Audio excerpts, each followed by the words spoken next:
जी, पूर्व मंडल अध्यक्ष भाई लक्ष्मीलाल जी और पूर्व जितना भी विराज लगा कार्यकर्ता, मोर्चा अध्यक्ष और सभी पधारिया लगा कार्यकर्ता, मैं अपने कालरी बात बताऊं। जब कल मुझे कहीं से फोन आया कि भाई साहब आप फार्म भर दो, मैंने कहा भाई साहब मुहूर्त है तो क्या करें, तो उन्होंने कहा भाई फार्म भरो आप। तो मैंने कहा कल का मुहूर्त है, आज के लिए बोला। तो उन्होंने कहा भाई मुहूर्त है तो फार्म भर दो, सिंबल जारी नहीं हुआ, कोई बात नहीं। मैं संबंधित विधानसभा लसाड़िया भाई कन्हैयालाल जी को फोन किया। मैंने कहा आपका क्या है कि सिंबल आया कि भाई साहब सिंबल मेरे भी नहीं आया, पर मेरे पास मैसेज आ गया है। तो मैं क्या कर रहे हो कि भाई सिंबल आए ना आए, अपन को फार्म भरने की बात हुई। तो मैंने कहा ठीक है भाई। तो यह कल सब आप पधारे, सब ने कहा कि भाई अपन आगे के लिए तैयारी करें। तो मैंने कहा पिछले चुनाव में कुछ अपने से गलती हो गई है तो तैयारी करने की तैयारी करें। अपने पूरी रूपरेखा बना ली, समस्त गांवों में गाड़ी भेज दी, तैयारी कर ली। जब अपन यहाँ तैयारी कर रहे थे तब पता चला कि भाई रुद्रास होटल पे कोई हमारे सांसद और प्रदेश के प्रभारी हैं भाई हेमराज जी मीना साहब, वहाँ मीटिंग ले रहे हैं और मंडल अध्यक्ष यहीं बैठे हुए थे। कहा यार हमारे फोन आ रहे हैं, हम जा रहे हैं। तो हमने सोचा ठीक है भाई तैयारी के लिए कह रहे होंगे। तो मैं यहीं था और वहां से फोन आया कि भाई साहब, और उन सभी में आप सब मंडल अध्यक्षों ने तय किया था कि प्रोग्राम ऐसा बनाए। ठीक है, प्रोग्राम बनने के बाद वहां गए तो मुझे फोन आया भाई साहब आपको यहाँ आना पड़ेगा। ये कह रहे हैं भाई कि आज अपन फार्म नहीं भरे, कल इंतजार कर लें और परसों भरें। तो मैं कहा कोई बात नहीं, मैं आ जाता हूँ। जब मैं वहां गया हूँ, हेमराज जी भाई साहब, सांसद साहब, सीपी साहब बैठे हैं। तो कहा भाई क्या चल रहा है, क्या करा रहे हो। तो मैंने कहा भाई साहब अगर टिकट आप दे रहे हो तो थोड़ा उम्मीदवार को भी अपना एक मुहूर्त, उसको भी थोड़ा वक्त मिले तो वो अपनी तैयारी के साथ जाएगा। अपन को क्योंकि सीट जीतनी है, सिर्फ अपन को चुनाव ही नहीं लड़ना है। चुनाव तो पिछली बार भी अपन लड़े थे। तो उन्होंने कहा भाई ठीक है, देखते हैं। देखिए आगे से तो अभी घोषणा नहीं हुई है। फिर वो बाहर गए, बाहर जाके फोन किया, प्रदेश में फोन किया। तो उन्होंने कहा भाई हमारी बात हो गई है। तो मैंने कहा ठीक है भाई क्या बात है। तो उन्होंने कहा एक काम करो, आप कल फार्म भर दो। मैंने कहा ठीक है भाई। फिर मैंने बोला कि कल आपको दोनों को फार्म भरना है। मैंने कहा भाई दो और कौन है। तो मैंने पूछा भाई एक तो मेरे को कहा है और कौन है। तो उन्होंने, जब मैंने इतने जने मेरे से पहले सारे मंडल अध्यक्ष वहां उलझ चुके थे, काफी हेमराज जी से भी बात हुई कि भाई ये क्या कर रहे हो, करा रहे हो। मुझे उस टाइम पता नहीं था कि ये बात इनकी हो चुकी है। पर जब मैंने पूछा कौन है तो उन्होंने नाम लिया कि एक भाई हिम्मत सिंह जी। तो मैंने कहा भाई ठीक है, अगर हिम्मत सिंह जी का भरना तो उनको भी बोल दो, कोई बात नहीं, हम दोनों भर देते हैं। जिसका सिंबल आएगा उसका रह जाएगा, बाकी खारिज हो जाएगा। हम पार्टी के लिए काम करेंगे, कोई ऐसी कोई बात नहीं है। तो उन्होंने कहा ठीक है भाई दोनों भर दो। वहां से हम निकले, रवाना हो गए। वापस फोन कर दिया, सब जगह पे गाड़ियों की तैयारी कर ली। और मैंने ये भी कहा कि कम से कम 10,000 कार्यकर्ता आएंगे तभी अपनी ये होगी। तो उन्होंने कहा कार्यकर्ता बुलाओ और करो काम। वहां से घर आ गया। रात को 11 बजे फोन आता है हेमराज जी का कि भाई साहब कल अपन अब फार्म नहीं भरेंगे। मैंने कहा ऐसा क्या हो गया भाई, सब तैयारी कर लिए, गाड़ी घोड़े भेज दी है।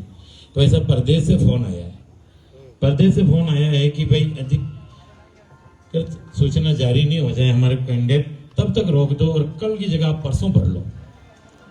तो मैंने देखा ठीक है भाई कि संगठन का काम है, संदेश अच्छा नहीं जाएगा। तो मैंने सोचा भाई प्रदेश से कोई आ रहे होंगे और अपन भी फार्म भर रहे हैं, प्रदेश से कोई बड़े नेता आते तो अच्छा लगेगा। तो मैंने कहा भाई साहब देखें क्या करें। तो मैंने कुछ कार्यकर्ताओं को फोन किया। तो उन्होंने कहा भाई ये संगठन का मामला है, अगर वो खुद कह रहे हैं कि परसों भरो, आज रोक दो, तो ठीक है भाई रोक देते हैं। तो रात को अपन ने मैसेज किया। जैसे अपन ने मैसेज किया, उन्होंने मैसेज देख लिया भाई इन्होंने कैंसिल कर दिया।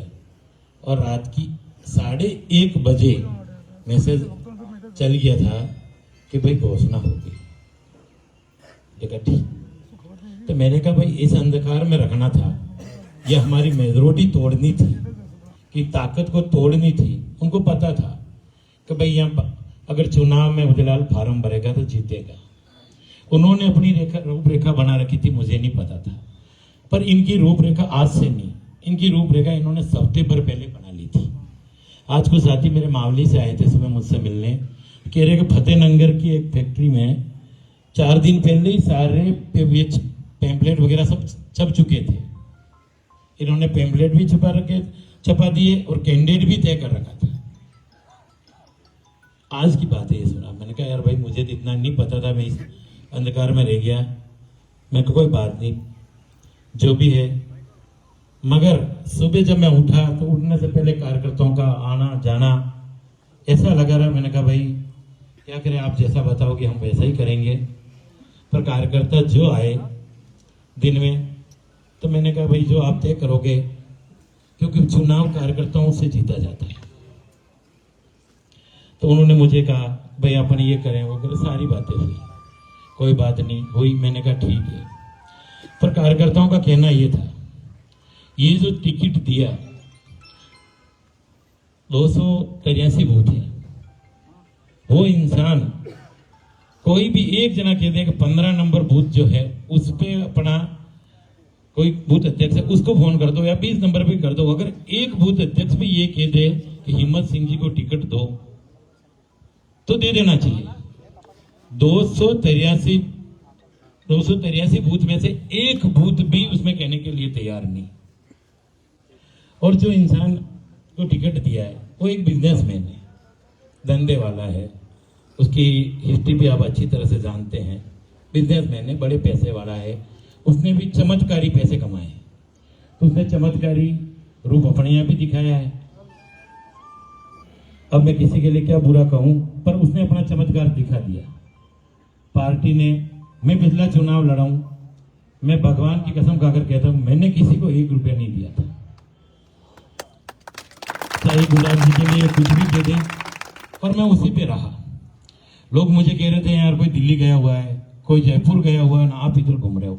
मैंने कहा यार भाई टिकट में पिछले 3 साल से जो दौड़ रहा हूं, तो मैं ये सब टिकट लेने जयपुर दिल्ली जा रहे थे और मैं कार्यकर्ताओं को पार्टी ज्वाइन कराने के लिए जगह जगह दौड़ रहा था। मैंने यही सोचा था कि यार पार्टी ने मैंने सीपी साहब को भी बहुत पहले कहा था, जब यहाँ एक बार पिछले साल वृक्षारोपण होने आ रहा था, हमारे सारे मंडल अध्यक्ष थे, भाई लक्ष्मीलाल जी थे, सब थे, वृक्षारोपण की तैयारी हो रही थी, तो हम गांव-गांव जा रहे थे। तभी आप में से साथियों ने कहा था कि उदयलाल जी आपको चुनाव लड़ना अगला। मैंने कहा भाई साहब ये लड़ा हूं तो यूं लग रहा है कि मैं एक चुनाव और लड़ूं। मैंने कहा जब मैं चुनाव हारा, मैं जिन गाँवों में गया तो वहाँ के कार्यकर्ताओं ने कहा कि भाई साहब अगर उस टाइम हमें पता होता कि आपको इतने वोट मिलेंगे तो हम भी आपको वोट दे देते। तो ये बात सुन के मैंने कहा भाई मुझे चुनाव लड़ना है, तो चुनाव लड़ना है तो जिन इंसान को आप लेके घूम रहे हो ये आपके आगे जाके नासूर बनेगा।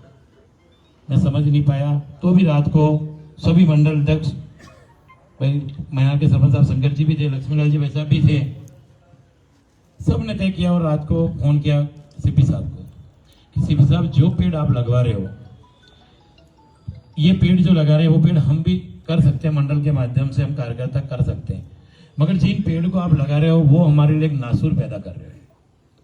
सीपी साहब ने कहा ऐसा नहीं है भाई, गलत सोच है। मैंने कहा देखना आगे जाके दिक्कत आएगी, ये कार्यकर्ता वल्लभ नगर के हैं, ये सब जो कह रहे हैं वो सच है। ठीक है भाई, उसके बाद वो बंद हो गया।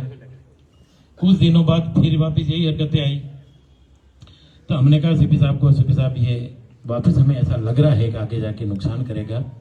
पहले भी वल्लभ नगर बड़ी मुश्किल से भारतीय जनता पार्टी मजबूत हुई थी, मगर एन वक्त पे टिकट चेंज होने से पूरी भारतीय जनता पार्टी हाईजैक होके जनता सेना में बदल गई। ऐसा हमें लग रहा है कि ऐसा दोबारा यहाँ रिपीट नहीं हो।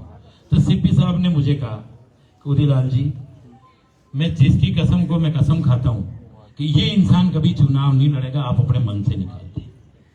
मैंने कहा देखो साहब आप जो कह रहे हो मुझे पता है, पर मैं भी बिजनेस में भी हूँ, नेतागिरी में भी हूँ, और ये इंसान जिस जगह पैसे वाला बना है, इसने ना नौकरी की है ना कहीं नहीं की है, सिर्फ ब्लैकमेलिंग के माध्यम से उसने एक एजेंसी छीनी है। और इसका मुझे अभी भी संकेत हो रहे हैं कि भारतीय जनता पार्टी को छीनने के मूड में जा रहा है। ये मैंने पहले ही उनको बता दिया। क्या उदयलाल जी मैं कह रहा हूँ कि ये चुनाव नहीं लड़ेंगे, तो ठीक है भाई, हमारे सांसद है, हमारा भी उनकी बात रखना भी हमारा फर्ज है। फिर मैंने कभी कभी मंडल अध्यक्षों को भी कहा कि यार अपन को ऐसा लग रहा है, क्या है, सारे मंडल अध्यक्ष जितने भी कार्यकर्ता, ये भरत जी बैठे हैं, भरत जी अमरपुरा वाले बैठे हैं, आप पूछना, इन्होंने कहा उदयलाल जी आप मत टेंशन लो, सब बातें अब हो गई है, ये इंसान कसम खा गया कि मैं चुनाव नहीं लड़ूंगा। यार मैंने कहा ठीक है भाई, अब आप सब कह रहे हो, धीरे धीरे आना जाना होने लग गया, ठीक है भाई, पार्टी मजबूत करे। मगर उस इंसान ने जिस तरह से अपने दम पे कैसे किया, मैं पैसों के लिए तो कह नहीं सकता कि भारतीय जनता पार्टी में मैं उस टाइम नहीं दिया, पर इस वक्त जिसने भी जो जैसे भी किया वो बहुत ही मास्टरमाइंड से काम किया। पर मैं आप विराजे हुए कार्यकर्ताओं से ये कहना चाहता हूँ, जो होना हो गया। आज जो आप सब पधारे, आपने जिस तरीके से मुझे कहा कि अपन को चुनाव लड़ना चाहिए, मैंने कहा भाई चुनाव अपन नहीं लड़े। इन्होंने सबका कहना यही रहा कि अगर अपन चुनाव नहीं लड़ेंगे तो हमने विभिन्न पार्टियों को छोड़ के हम आपके साथ जुड़े हैं, अब हम कहाँ जाएं? क्या वो लोग हमें जीने देंगे? कितने कार्यकर्ता ऐसे हैं जो कांग्रेस छोड़ के आए, कितने कार्यकर्ता ऐसे जो जनता सेना छोड़ के आए, अब वो किस जगह जाए कि आपको चुनाव लड़ना पड़े। मैंने कहा चुनाव लड़ते हैं तो फिर पार्टी से लड़ते हैं। तो भाई मेघराज जी सभी सीनियर यहाँ बैठे हैं, जो मंडल अध्यक्ष वगैरह, तो इन्होंने ये तय किया कि भाई एक बार अपन पार्टी को देखने के लिए एक पार्टी का फॉर्म लगा देते हैं, अगर उनकी सुबुद्धि आएगी और इनको कोई संदेश पहुंचेगा और उनको वाकई में भारतीय जनता पार्टी जितानी है तो अपन फॉर्म लगा। तो आप सबके मार्गदर्शन से हम गए, फार्म लगा के आए हैं। सिंबल मिलेगा तो वो फार्म रह जाएगा, नहीं मिलेगा तो कैंसिल हो जाएगा। मगर पार्टी ने जिसको जो टिकट दिया है, जो बूथ से जिस जगह से टिकट दिया, उस गांव की भी मैं एक स्थिति बताता हूँ, ये सच्चाई है। उस गांव में वाजमिया गांव है, गोटीका पंचायत का, उस बूथ से 404 वोट माननीय महाराज साहब को मिले, 297 वोट माननीय गजेंद्र सिंह जी को मिले, 13 वोट अन्य को मिले, 11 वोट नोटों को मिले और मुझ जैसे आदमी को 7 वोट उस बूथ से दिए। वहां का अपना कैंडिडेट है जो वल्लभनगर विधानसभा से भारतीय जनता पार्टी का चुनाव लड़ने जा रहा है। आप बताइए किस कंडीशन में, क्या देख के उसको टिकट दिया? सिर्फ और सिर्फ 7 वोट भारतीय जनता पार्टी को मिले हैं। जी सच्चाई है। मेरी गाड़ी में फाइल पड़ी है, उस्ताद को बोलना है कि फाइल आए और गोटीपा की लिखा है, भैया नेट खोल के देख सकते हैं। ये सच्चाई है। दुख इस बात का हो रहा है, जिस आदमी को टिकट दिया उसके परिवार के भी तो वहां 50 लोग थे, उन्होंने उस टाइम क्या किया?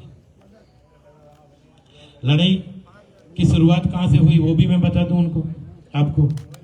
जब वल्लभनगर विधानसभा में पंचायती राज के चुनाव थे, पंचायती राज के चुनाव में वल्लभनगर से जो अपने कैंडिडेट जीत के आए, गुलाब जी के मार्गदर्शन से, नरेंद्र सिंह जी आसोलिया और अपनी ये सारे कौलाल जी गवार, यहाँ से जगदीश जी, परनी से सरपंच साहब, ये सारे लोग उस गाड़ी के साथ थे। जब गाड़ी आई, यहाँ जीत हो गई, तो अपने कैंडिडेट एक जगह रखे, कैंडिडेट यहाँ रखे और अपने प्रधान देवीलाल जी बने। जब देवीलाल जी को प्रधान बनाया, तब सुबह मुझे 5-6 बजे फोन आता है हिम्मत सिंह जी का कि भाई साहब आपसे मिलना है। मैंने कहा भाई क्यों मिलना है? कि मुझे आपसे मिलना अर्जेंट। तो मुझे थोड़ा यूं हुआ कि यार कोई गड़बड़ है। तो उन्होंने आसोलिया जी को फोन किया, नरेंद्र सिंह जी आसोलिया को, कि भाई हमारा कैंडिडेट हमें दे दो, आपके यहाँ जो हैं उनमें से हमें आप प्रधान बना दो उनको। अगर आप नहीं बनाते हो तो कांग्रेस से मेरे पास खुला प्रस्ताव आया हुआ है। आसोलिया जी ने मुझे किया कि यार इस तरह से मामला आ रहा है, क्या करें? तो मैंने कहा यार इन कार्यकर्ताओं पे, अपने जीते हुए सीआरओ पे नजर रखना, क्योंकि पार्टी से जीते हुए कल एक आधा भी इधर का इधर हो गया तो अपने लिए दिक्कत हो जाएगी। मैंने मेरे महामंत्री मांगीलाल जी डंगी का फोन आया, भाई साहब आप हिम्मत सिंह जी का फोन नहीं उठा रहे हो। मैंने कहा हाँ यार नहीं उठा रहा हूँ, मुझे थोड़ा डाउट लग रहा है कि यार 2 मिनट उससे मिल लो। मैं मिलने गया, मैंने कहा ठीक है भाई मिल लेते हैं जो भी है। उस आदमी ने मुझे एक ही बात कही, ये सच है, आप सबको मैंने कह दी कि उसने कहा यार एक काम करो, मेरे हिम्मत सिंह जी को उप प्रधान बना दो और जो आपके खर्चा हुआ है उसका आधा पैसे मैं दे देता हूँ। कितना खर्चा हुआ होगा? मैं कहा खर्चा तो होता रहता है, आप तो बोलो हुआ क्या। और मैं मेरी बच्चे की कसम खाता हूँ कि अगला चुनाव आप लड़ोगे उसमें आपका 1 करोड़ का मैं सहयोग करूंगा। मैं कहा ठीक है भाई, ये मुझे किसी के लिए तरीके से खरीदने आ रहा है। मैंने कहा पैसों की कमी मुझ पर मेरे पास भी नहीं है। मैंने भाई मांगीलाल जी को कहा यार ये इस तरीके से कहा है, पर मैंने उसको कहा मैं गुलाब जी भाई साहब से बात करेंगे, सीपी साहब से करेंगे, संगठन वालों से करेंगे। तो उसने कहा यार ठीक है। तो मैंने कहा भाई ये मेरे जब आज अगर 1 करोड़ रुपए की लालच मूल्य देने आया है तो आने वाले टाइम पे 5 करोड़ की भी लालच दे देगा। तो सबसे मैंने बात करी कि भाई इस तरीके में, तो सबने मना करा भाई ये बहुत गलत हो रहा है। और मैंने उन्हें बगैर बताए आसोलिया जी को कहा अपने होटल से पीछे के गेट से होटल से कूद के आसोलिया जी गए, डोली खारोल जो अपने मेरे घर पे थी उसको बिठा के ले गए और महाराज की खेड़ी में हमें फार्म भरना पड़ा उप प्रधान का। उस आदमी ने पीछे गाड़ी लगा दी कि भाई हमारा कैंडिडेट हम ले जाए और कांग्रेस की तरफ से प्रधान बना दिया। तो मुझे डाउट चल रहा था, तो मैंने ये बात बाद में सीपी साहब को भी बताई कि ये भाई हकीकत ये है। फिर हमने उप प्रधान के लिए जो था रोशन जी मेहता साहब के लिए अपने सबका सहयोग बना के यार भाई अपने को मैंने समाज का ब्राह्मण समाज से अच्छा है या थोड़ा है तो इनको बनाओ भाई। तो अपन सबकी राय से उनको बनाया। तो झगड़ा की शुरुआत वहां से हो गई थी और उस आदमी के अंदर नियत में उसी टाइम आ गया था कि मैं पैसों के दम पे कुछ भी कर सकता हूँ। अगर वो खरीदने भी आया तो सिर्फ उदय लाल डांगी नहीं भी था। इसी की बदौलत उसने कि कहीं न कहीं से अपना रवैया चालू किया और आज वो उसमें सक्सेस भी हुआ। मगर दोस्तों आप बताओ कैसे क्या होगा? क्या इस पार्टी को अपन ने इसलिए मजबूत की? जिस टाइम पार्टी ने मुझे दायित्व दिया उस टाइम भारतीय जनता पार्टी का क्या किया था? मगर मैंने मेरे इस 3 साल के अंदर उदयपुर जाने का रास्ता तक भूल गया। मैं हमेशा एक ही दिशा पकड़ता था कि वनम नगर विधानसभा में रोज किसी न किसी को पूछता कहीं शादी है कहीं मरण मौत है तो मुझे सूचना करो। उदयलाल जी तुम संघर्ष करो, हम तुम्हारे साथ हैं। जी तुम संघर्ष करो, हम तुम्हारे साथ हैं। दिन रात एक करके इस पार्टी को यहाँ तक पहुंचाया। वो सब आप सब कार्यकर्ताओं की देंगे। आपने सबने कंधे से कंधा मिला के काम किया तो भारतीय जनता पार्टी, मैं अपने सबने मिलकर काम किया तो अपने पास 2 भारतीय जनता पार्टी के प्रधान बैठे। 7 में से 5 जिला परिषद जीते। जब 5 जिला परिषद जीते और 2 नगर पालिका में अपन एक जगह 2 पार्षद बना पाए, एक जगह 7 बना पाए। जब इनकी सारी काउंटिंग की गई तब इनकी अपने लोगों में कहीं न कहीं नीति में आया कि भाई भारतीय जनता पार्टी यहाँ बहुत मजबूत हो गई। 70,000 वोट अपने कैंडिडेट लाई, 63,000 कांग्रेस लाई और 37,000 जनता सेना लाई। इस तरह का वातावरण देखकर लगा कि यार यहाँ तो पार्टी मजबूत हो रही है और यहाँ कोई न कोई ये नेता भी मजबूत हो रहा है। तो ये सिर्फ और सिर्फ वल्लभ नगर के कार्यकर्ताओं को कमजोर करने के लिए इन्होंने काम किया है। हमारा सब कार्यकर्ताओं ने जो जोश भरा हुआ था उस जोश को कम करने के लिए भी कल इन्होंने काम किया है। ये जो भी कर रहे हैं पार्टी विरोधी काम कर रहे हैं और ज्ञान हमें दे रहे हैं। अब आप बताइए इस कंडीशन में आप सब आए हुए हैं। पिछला चुनाव जब मैं लड़ा इनमें से 10% भी मैं आपको नहीं जानता था, फिर भी आपने 47,000 वोट आपने दिए। इसके लिए बहुत बहुत धन्यवाद है। मगर आज आप इतने जने बना रहे हैं, मैं आप सबसे विनती है कि जो आप तय करोगे वही मैं करूंगा। मैं कोई आपका नेता नहीं हूं, मैं भी आप ही की तरह एक कार्यकर्ता हूं और कार्यकर्ता ही बन के आपके बीच में रहूंगा। आगे जो भी आप निर्णय करेंगे कि चुनाव लड़ना तो लड़ेंगे, आप कहेंगे नहीं लड़ना तो नहीं लड़ेंगे। मगर जो हुआ है, आप सच्चे जो कोई कार्यकर्ता है इस पार्टी के, वो कार्यकर्ता तो आप यहां बैठे हैं, जिनको सिंबल दिया उनके पास है कौन? मुझे जो मावली से मेरे मित्र आए थे तो उन्होंने यही कहा था कि इनके सारे पेपर भी छप चुके हैं, होर्डिंग बन चुके हैं, और 4000 लोग मावली से लाने के लिए इन्होंने गाड़ियां भी कर रखी है। पर मैं परसों से आपको कह नहीं रहा था, मैंने कहा यार क्या पता आपने करी है गुंडों ने। मैंने कहा भाई मैं करता तो मेरे वल्लभ नगर में इतने कार्यकर्ता है, जब कल गाड़ियों के लिए बोला तो गाड़ियां कम पड़ रही थी, तो मैं मावली से क्यों भर के लाऊंगा?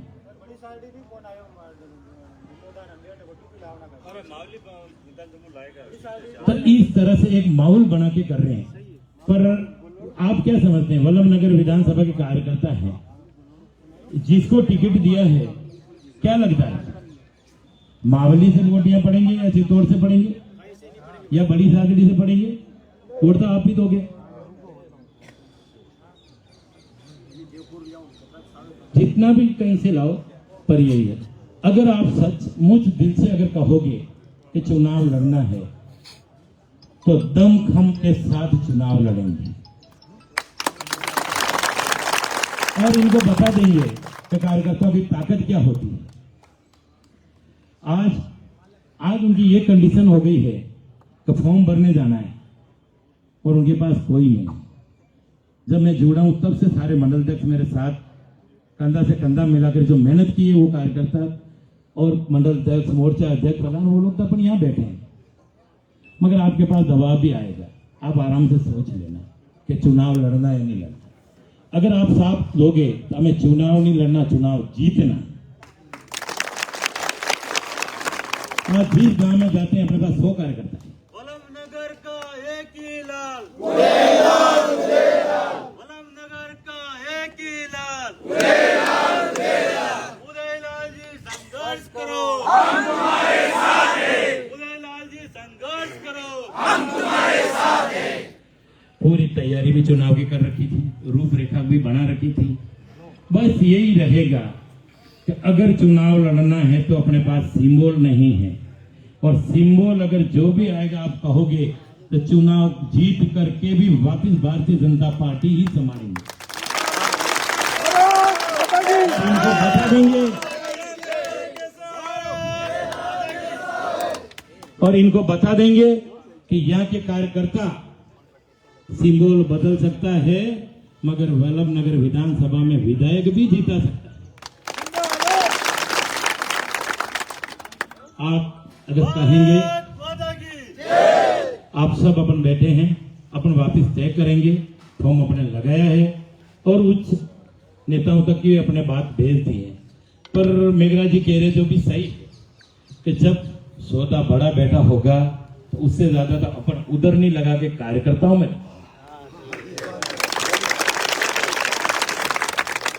पैसों की कमी नहीं आने देंगे, ये मैं मेरा वादा करता हूं।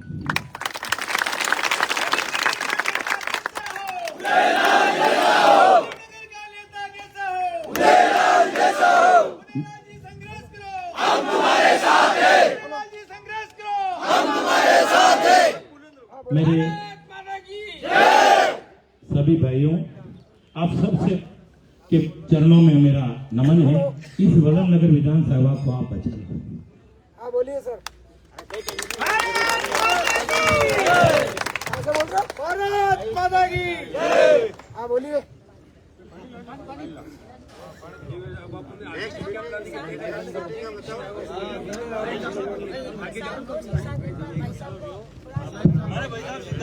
साथियों, एक मिनट में आपका उन लोग आप बहुत सदर से बैठे हुए, आप में काफी जोश है और आपका जोश बरकरार रहे। हम भी यही उम्मीद करें कि आपका जोश 30 तारीख तक बरकरार रहे। एक तो अपने को 2 दिन का समय आप सबको हम लोग इसलिए छोड़ रहे हैं कि आप मार्केट में घूम के, क्यों वोट तो दिल्ली वाले देंगे, तो जयपुर वाले देंगे, अपने यहाँ बैठे उन वोटों से काम चलने वाला नहीं। वोट अपने को ऐसी जार चाहिए, तो अपन SCR बोर्ड की जुगाड़ कर पा रहे हैं या नहीं कर पा रहे हैं?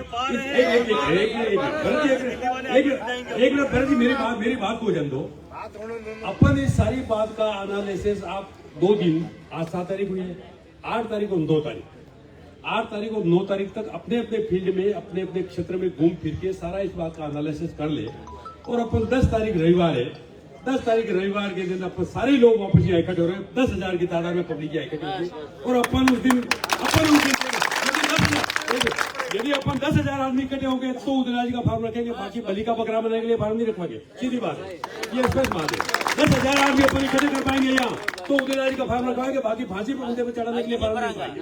जो हो गया बहुत है, गर्दन कट गई तो बहुत है, कटी जो बहुत है, अब आगे नहीं कर पाएंगे। नंबर दूसरी बात, एक बात और मैं निवेदन करना चाहता हूँ। सपोज मान लो राजनीति में सभी तरह के समीकरण होते हैं, सभी तरह के समीकरण बनाए जाएंगे, सभी तरफ से कोशिशें जारी है। ऊपर से कई तरह के समीकरण आ रहे हैं, महाराज साहब की तरफ से भी समीकरण ऐसे मैसेज आ रहे हैं कुछ लोग कि मैं सरेंडर हो जाता हूँ उदयलाल जी के पक्ष में। एक आप इस बात को थोड़ा सा सोचना, एक वो उनकी तरफ से वैसी बात आ रही है। आरएलपी राष्ट्रीय लोक जनतांत्रिक वो बेनीवाल वाली हनुमान जी बेनीवाल वाली पार्टी का भी मैसेज आ रहा है कि आप उदयलाल जी को हमारी तरफ से चुनाव लड़ाइए, हम आपको धन भी देंगे, आदमी भी देंगे, कार्यकर्ता भी देंगे, चंदा भी देंगे। जबकि वो भी कांग्रेस विरोधी है। तो इस तरह के मैसेज भी आए तो अपन लोग इस बात पे चर्चा 10 तारीख को करेंगे। हाँ, बीटीपी की तरफ से भी मैसेज आ रहा है कि आप लोग हमारी बीटीपी की तरफ से फॉर्म भरिए, हम लोग आपका पूरा सपोर्ट करेंगे। तो अपने को आप हमको इस बात के लिए अधिकृत करते हैं क्या उदयलाल जी आपको रोज में हमें मंजूर है? उदयलाल जी बीटीपी से लड़े, आरएलपी से लड़े, निर्दलीय लड़े, किसी से भी लड़े, हम आपके साथ हैं। धन्यवाद आप सभी, धन्यवाद।